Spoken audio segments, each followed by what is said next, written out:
Good morning students.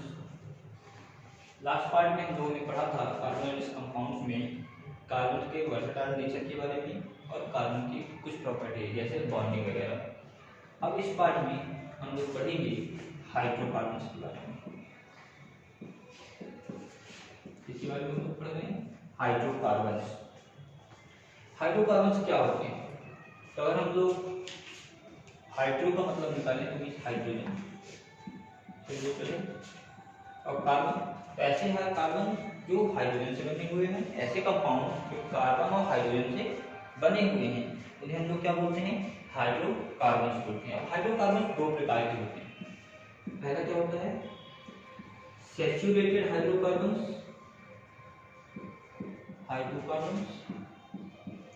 और दूसरा क्या होता है? अनसैचुरेटेड। क्या होता है दूसरा? अनसैचुरेटेड। अब ये सैचुरेटेड क्या होते हैं और अनसैचुरेटेड क्या होते हैं? अब इसके बारे में अगर हम लोग पिछले टॉपिक के बारे में पढ़ें, जो सिंगल बॉन्डिंग वाले कंपाउंड्स होते हैं, क्या होते हैं? सिंगल बॉन्डिंग वाले कंपाउंड्स। कैसे कंपाउंड हो? सिंगल बॉन्डिंग वाले कंपाउंड्स हो, वो क्या कहलाएंगे? अनसैचुरेटेड कहलाएंगे। क्या कहलाएंगे? सॉरी, सैचुरेटेड कहलाएंगे। कौन से? सिंगल बॉन्डिंग के कंपाउंड। अब सिंगल बॉन्डिंग के कंपाउंड्स का मतलब क्या है? सिंगल बॉन्डिंग का मतलब क्या हो गया? जितने भी एल्केन्स होंगे वो क्या कहलाएंगे? Saturated hydrocarbons. अब अनसैचुरेटेड हाइड्रोकार्बन्स की बात करें तो जितने भी एल्कीन्स या एल्काइंस होंगे, दोनों की बात हो रही है, एल्कीन्स और एल्काइंस, ये दोनों के कहलाते हैं अनसैचुरेटेड हाइड्रोकार्बन्स। अब जो नेक्स्ट टॉपिक हमारा आएगा वो आएगा किसके बारे में? चेन्स के बारे में। भाई कैसी चेन होती है? चेन ब्रांच के रूप में होती हैं, रिंग के रूप में होती हैं। तो इस चेन के बारे में हम लोग कैसे जानेंगे कि भाई चेन्स क्या है? चेन का मतलब क्या हो गया? एक सीक्वेंस। चेन का मतलब क्या हो गया? एक सीक्वेंस। अब कैसी कैसी चेन होती है? तो चेन, ब्रांच और रिंग, ये तीन स्ट्रक्चर में हमेशा कोई भी कंपाउंड मिलेगा। इस स्ट्रक्चर में मिलेगा या तो चेन के रूप में मिलेगा, या तो रिंग के रूप में मिलेगा, या तो ब्रांच के रूप में मिलेगा। ठीक है, हम लोग बात कर रहे हैं चेन का मतलब क्या है? अगर कोई कंपाउंड सीक्वेंसली एक सिंगल लेयर पे चल रहा है, मींस सीधे बिल्कुल चला जा रहा है, उसमें कोई भी ब्रांच वगैरह या कोई भी पार्ट नहीं है, और ये किससे जुड़ा हुआ है? हाइड्रोजन से जुड़ा हुआ है।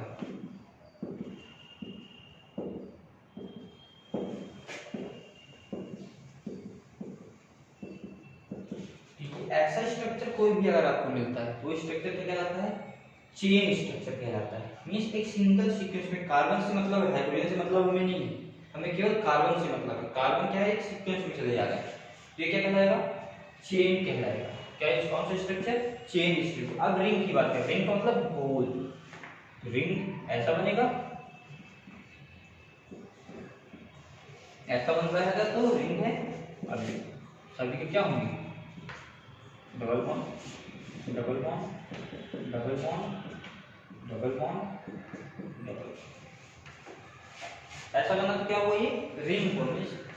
कोई भी कार्बन सिंगल नहीं है, सभी के बॉन्ड क्या है? सी से ही पहले बॉन्ड जुड़े हुए हैं, बाद में एस से जुड़े हुए हैं। ये क्या सर्कल के फॉर्म में है, इसलिए इसे क्या बोलते हैं हम लोग? रिंग स्ट्रक्चर बोलते हैं। फिर तीसरा है वो आएगा क्या? ब्रांच। क्या आएगा तीसरा? ब्रांच आएगा। ब्रांच का मतलब शाखाएं निकलना। अब शाखाएं कैसे निकलेंगी? शाखाओं के बारे में भी हम बात करते हैं। एक कार्बन, दो कार्बन, तीन कार्बन, चार कार्बन, ये आपस में जुड़े हुए हैं।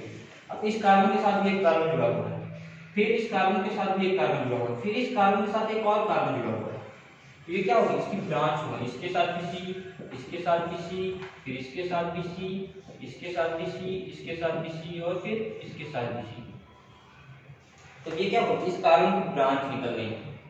ठीक है, अगर ऐसा स्ट्रक्चर कोई भी मिलता है, अब ये ऐसा जरूरी नहीं किसी कार्बन के साथ भी हो सकता है, ऊपर नीचे आगे पीछे कहीं भी हो सकता है, बट ब्रांच होगा।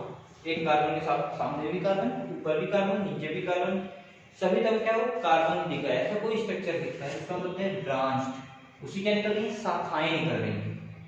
वैसे स्ट्रक्चर मिले तो उसे हम लोग क्या बोलेंगे ब्रांच स्ट्रक्चर बोलेंगे। इसको बहुत ज्यादा समझने की जरूरत नहीं पड़ेगी, स्ट्रक्चर देख के ही आपको पता चल जाएगा कि ये ब्रांच है या रिंग है या चेन है। अब हम लोग बात करेंगे इलेक्ट्रॉन डॉट स्ट्रक्चर।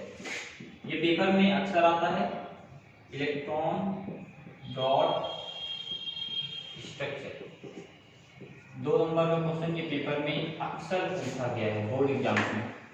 क्या होता है electron dot structure? Dot structure है और इलेक्ट्रॉन है, कैसे बनेगा ये शेयरिंग मूवी करके दिखानी, क्या करके दिखानी है शेयरिंग, कार्बन है और हाइड्रोजन है।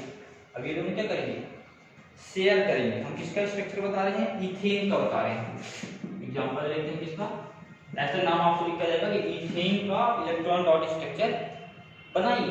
तो क्या होगा C2H6, C2H6, H के 6 होने चाहिए, C के 2 होने चाहिए। अब ये कैसे बनेगा?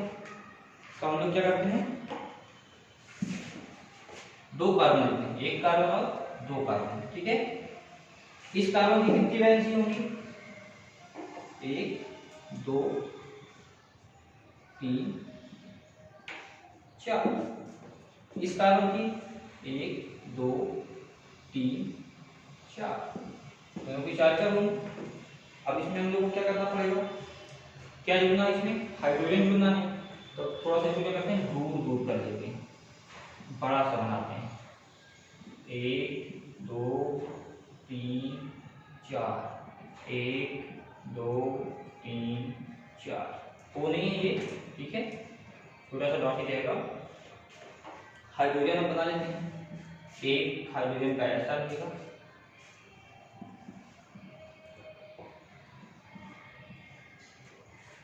या इसकी जगह पे आप ऐसा बना लो, ज्यादा अच्छा दिखेगा, ठीक है। कुछ भी बना सकते हो, इससे कोई फर्क नहीं पड़ता कि आपने कैसा स्ट्रक्चर लिया है। ऐसे बना लो,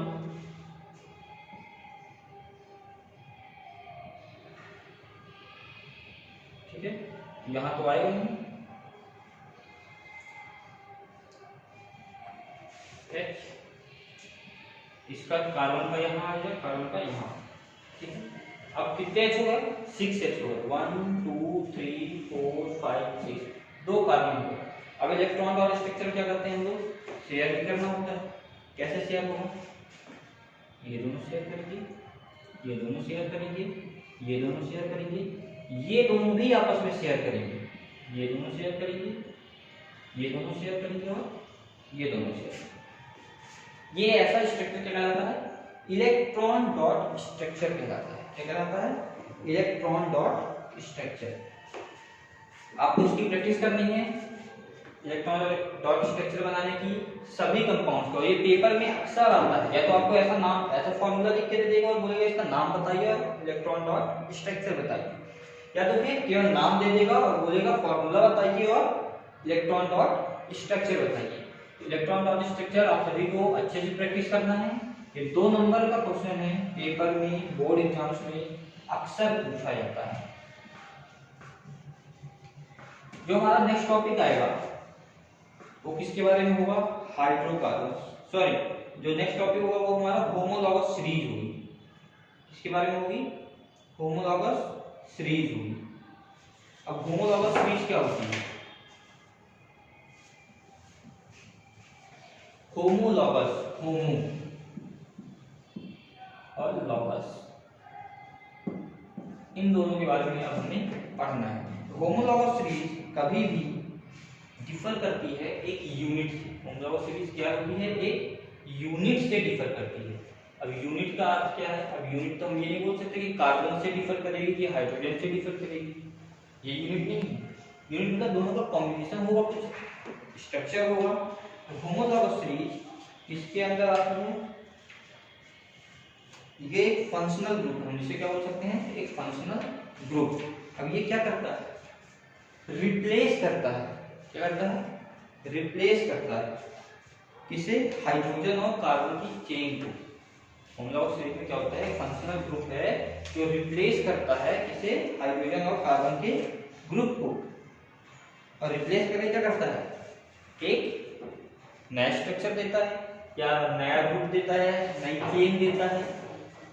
तो अगर हम इसकी डेफिनेशन की बात करें, it is a series of compound, homologous series क्या है, it is a series of compound, it is a series of compound.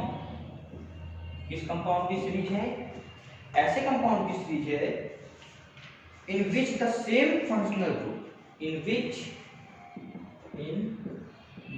The same functional group replaces, किसे रिप्लेस करेंगे, रिप्लेसेस और सब्स्टिट्यूट्स, रिप्लेस या सब्स्टिट्यूट्स अगर हम लिखते हैं ज्यादा अच्छा है, for the hydrogen functional group substitutes किसे सब्स्टिट्यूट करेगा, हाइड्रोजन को करेगा, सब्स्टिट्यूट किसे करेगा, हाइड्रोजन को करेगा।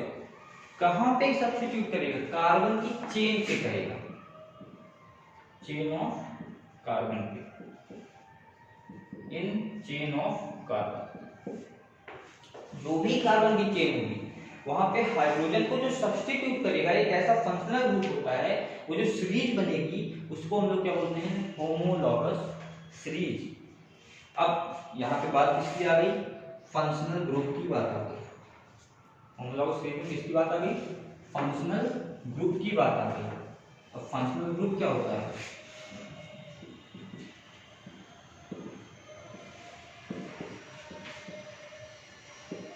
फंक्शनल ग्रुप की बात करें तो आप लोग पेज नंबर अपने बुक में देखेंगे, पेज नंबर 66 एक टेबल बना हुआ है, टेबल 4.3, यहाँ पे फंक्शनल ग्रुप दिए हुए हैं, इन सभी को आपको अच्छे से याद करना है और अच्छे से पढ़ना है, ठीक है। मैं आपको बताता हूँ कि फंक्शनल ग्रुप क्या होते हैं। अगर किसी एक एटम द्वारा हाइड्रोजन को क्या किया जाए, रिप्लेस कर दिया जाए, किसी एक एटम द्वारा हाइड्रोजन को क्या करते हैं, रिप्लेस कर देते हैं। वो जो रिप्लेस कर रहा है जो एटम, उसको हम लोग क्या बोलते हैं, फंक्शनल ग्रुप बोलते हैं। फंक्शनल ग्रुप क्या करते हैं, ये एक कार्बन चेन में हाइड्रोजन एटम को रिप्लेस करते हैं, हाइड्रोजन एटम को क्या करते हैं, रिप्लेस करते हैं। कितने प्रकार के फंक्शनल ग्रुप हैं, कहाँ पे यूज होते हैं, उनका नाम क्या है, आपको टेबल नंबर 4.3 में दिखा हुआ है। कौन कौन से होते हैं, aldehyde, alcohol, ketone and carboxylic acid. अब हम लोग अगर बात करें, थोड़ा सा और आगे जाएं, तो होमोलॉगस सीरीज के बाद आता है नॉमेनक्लेचर ऑफ कार्बन कंपाउंड। किसकी बात आएगी, नॉमेनक्लेचर ऑफ कार्बन कंपाउंड्स।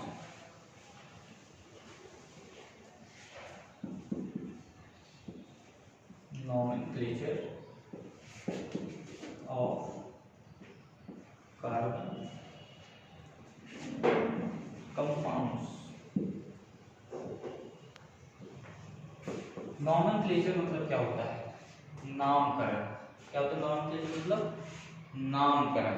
अब ये नामकरण क्या प्रोसीजर है, सभी का नामकरण होता है, हमारा भी हुआ है, आपका भी हुआ है और आपके पेरेंट्स का भी हुआ है, सभी का नामकरण होता है। यहाँ तक कि हम लोग तो गाड़ियों का भी नाम देते हैं, ठीक है। तो इसी प्रकार से कार्बन के जो कंपाउंड है उनका भी तो कुछ नाम देना पड़ेगा। जो सभी स्ट्रक्चर लिखे हैं तो कैसे किसी को बताएंगे भाई ये स्ट्रक्चर किसका है, तो ये आइडेंटिफाई करने के लिए ये स्ट्रक्चर किस कंपाउंड का है, उसके लिए हम लोग क्या करते हैं, नॉमेनक्लेचर का नामकरण करते हैं। नामकरण करने के लिए कुछ रूल्स होते हैं। क्या रूल्स होते हैं, सबसे पहले जो नंबर ऑफ कार्बन होते हैं, पहला रूल क्या होता है, जो नंबर ऑफ कार्बन होते हैं उनकी जो संख्या होती है, जैसे एक कार्बन है तो मी, दो कार्बन है तो ए, तीन कार्बन है तो क्रॉप, तो ये जो नाम होते हैं इनको पहले लिखा जाता है। जैसे तीन कार्बन है तो क्रॉप को पहले लिखा जाएगा। मीन्स जो नंबर ऑफ कार्बन होंगे, नंबर ऑफ कार्बन को जो हम लोग नाम देते हैं, तीन को क्रॉप, चार को ब्यूट, ये नाम हम लोग क्या करते हैं, पहले लिखते हैं। इसके बाद हम लोग क्या लिखते हैं, इसके बाद हम उसका क्या लिखेंगे, वो एल्कीन है, एल्काइन है, क्या चीज है इसके बारे में लिखेंगे। क्या है वो, एल्केन है, एल्काइन है, या और क्या चीज है इसके बारे में लिखेंगे। ठीक है। अब फंक्शनल ग्रुप अगर प्रेजेंट है, अगर नहीं है फंक्शनल ग्रुप तो हम डायरेक्ट लिख सकते हैं एन, ई, आइन, कुछ भी लिख सकते हैं। अगर फंक्शनल ग्रुप प्रेजेंट है तो, फंक्शनल ग्रुप अगर प्रेजेंट होता है तो हम फंक्शनल ग्रुप का जो नेम होता है उसके प्रेफिक्स या सफिक्स में जोड़ते हैं, उसके प्रेफिक्स या सफिक्स को जोड़ते हैं। प्रेफिक्स मतलब होता है पहले, फंक्शनल ग्रुप के नाम को पहले जोड़ सकते हैं या बाद में जोड़ सकते हैं। उसका भी एक सिंबल है जो आपको टेबल नंबर 4.4 में मिल जाएगा। बुक में आप देखेंगे अगर page number 68, table number 4.4, nomenclature of functional group, सभी फंक्शनल ग्रुप के नाम लिखे हुए हैं। उन फंक्शनल ग्रुप में कौन सा पहले जुड़ता है, किसका बाद में जुड़ता है, ये भी लिखा हुआ है। तो ये टेबल आपको देखनी है और अच्छे से इस टेबल को पढ़नी है। इसके बाद जो तीसरा है, तीसरा क्या है, अगर कोई फंक्शनल ग्रुप क्या होता है, वॉवेल से बिलोंग करता है, या वॉवेल क्या होता है, उसका सफिक्स होता है, तो उसमें हम लोग क्या करते हैं, ई को हटा देते हैं। जो फाइनल ई आता है वो क्या करते हैं, हम लोग हटा देते हैं। अब कैसे हटाते हैं ये आप देखिए, आपको एग्जांपल लिख देता हूं मैं, ई कैसे हटाते हैं। जैसे लिखा हुआ है एल्डिहाइड, एल्डिहाइड, एल्डिहाइड में ई आता है लास्ट में, तो हम लोग क्या करते हैं, ये ई वाला नहीं जोड़ेंगे, क्या करेंगे, इसका पहले का जोड़ देंगे। क्या जोड़ देंगे, इसके पहले से जोड़ देंगे। इसका क्या जोड़ते हैं हम लोग, सफिक्स जोड़ते हैं। क्या जोड़ते हैं, सफिक्स मींस लास्ट में, इसके नाम की स्टार्टिंग वाला एल लास्ट में जोड़ देंगे।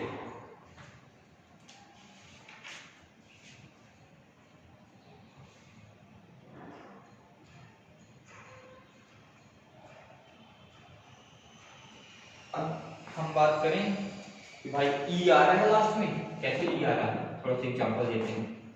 प्रोपेन लास्ट में क्या आ गया, ई, फंक्शनल ग्रुप क्या जुड़ा हुआ है, कीटोन।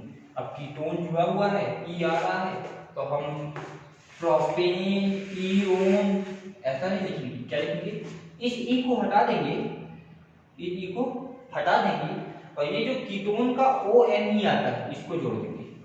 तो क्या हो जाएगा, प्रोपेनोन। क्या हो जाएगा, प्रोपेनोन। क्या किया हम लोगों ने, ई को हटाया और इसका जो लास्ट है वो यहाँ पे जोड़ दिया। नॉमेनक्लेचर कुछ इस प्रकार से करना है, ठीक है। और आप लोग ये पूरी टेबल पढ़ोगे, पूरी टेबल समझोगे, जो भी दिक्कत आती है आपको, कोई भी दिक्कत आ सकती है, ऐसा नहीं कि आपको दिक्कत नहीं आएगी, दिक्कत आएगी। और जो भी दिक्कतें आती हैं उन दिक्कतों को आप कमेंट बॉक्स में जरूर से जरूर बताओगे, ठीक है। Okay students, this is your part second, carbon and compounds. Next topic में हम लोग क्या पढ़ने वाले हैं, नेक्स्ट टॉपिक में हम लोग पढ़ेंगे कार्बन कंपाउंड्स की जो केमिकल प्रॉपर्टीज है, थोड़ा सा उन पे हाईलाइट करेंगे। कार्बन कंपाउंड्स की केमिकल प्रॉपर्टीज के बारे में पढ़ेंगे, ठीक है। Thank you.